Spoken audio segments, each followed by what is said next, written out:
Greek പുരാണങ്ങളിലെ args പനോപ്റ്റിസിനെ പറ്റി നിങ്ങൾ കേട്ടിട്ടുണ്ടോ? 100 കണ്ണുകളുള്ള അജേയനായ കാവൽക്കാരൻ. ആ വേഷം ഇപ്പോൾ അണിഞ്ഞിരിക്കുന്നത് സ്പാനിഷ് ഗോൾ കീപ്പറായ ഉനായ് സിമോൺ. 7-ൽ 6 മത്സരങ്ങളിലും ക്ലീൻ ഷീറ്റ്. എതിരാളികളുടെ അസ്ത്രം പോലെയുള്ള ഓരോ ഷോട്ടുകളെയും തൂവൽ പോലെ തട്ടിമാറ്റുന്ന ഈ ഒരു മാന്ത്രികൻ ഇപ്പോൾ ലോകകപ്പിലെ ഏറ്റവും വലിയ ഉരുക്കുമതിലായി മാറിക്കൊണ്ടിരിക്കുകയാണ്. വെറുമൊരു ഗോൾ കീപ്പർ അല്ല സിമോൺ. 2026 ലോകകപ്പിലെ കണക്കുകളൊക്കെ പരിശോധിച്ചാൽ ഞെട്ടിപ്പോകും. എതിരാളികളുടെ ആക്രമണങ്ങളെ അത്രമേൽ ശാന്തമായാണ് ഈ യുവതാരം കൈകാര്യം ചെയ്യുന്നത്.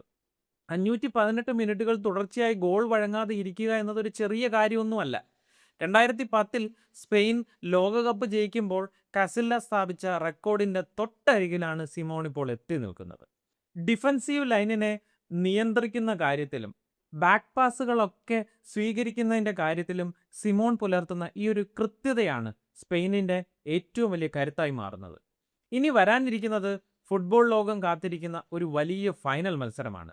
ലയണൽ മെസ്സിയുടെ നേതൃത്വത്തിലുള്ള അർജന്റീനയുടെ പരിചയസമ്പന്നരായ പോരാളികൾ ഒരു വശത്ത് നിൽക്കുമ്പോൾ മറുവശത്ത് ഉനായ് സിമോൺ എന്ന ഉരുക്കുമതിലിൻ്റെ കീഴിൽ അജയ്യരായി കുതിച്ചുകൊണ്ടിരിക്കുന്ന യുവ സ്പാനിഷ് കരുത്ത് നിറഞ്ഞ പടയാണ്.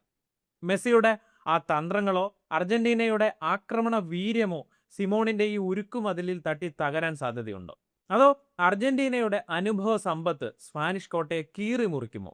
ഇതൊരു ഫൈനൽ മാത്രമല്ല, 2 തലമുറകളുടെയും 2 ഫിലോസഫികളുടെയും കൂടി പോരാട്ടമാണെന്ന് മനസ്സിലാക്കണം. ചരിത്രം തിരുത്തപ്പെടുമോ അതോ പുതിയൊരു സ്പാനിഷ് യുഗം ഇവിടെ പിറവിയെടുക്കുമോ? ഫൈനലിൽ ഒരു തീ പാറുന്ന മത്സരം, ഒരു ത്രില്ലർ മത്സരം നമ്മൾ കാണാൻ പോവുകയാണ്. അപ്പോൾ സുഹൃത്തുക്കളെ, നിങ്ങളുടെ അഭിപ്രായങ്ങൾ എന്താണ് എന്ന് കമന്റ് ബോക്സിൽ രേഖപ്പെടുത്തുക. ആരാണ് ലോകകപ്പ് ഉയർത്തുക? ഉനായ് സിമോണിന്റെ സ്പെയിനാണോ അതോ പരിചയസമ്പന്നനായ മെസ്സിയുടെ അർജന്റീനയാണോ? കമന്റ് ബോക്സിൽ കാര്യങ്ങൾ പറയുക. ഫുട്ബോൾ വിശേഷങ്ങൾ ഇതേപോലെ തുടർന്ന് കിട്ടുവാനായിട്ട് ചാനൽ സബ്സ്ക്രൈബ് ചെയ്ത് കൂടെ കൂടിക്കൊള്ളുക.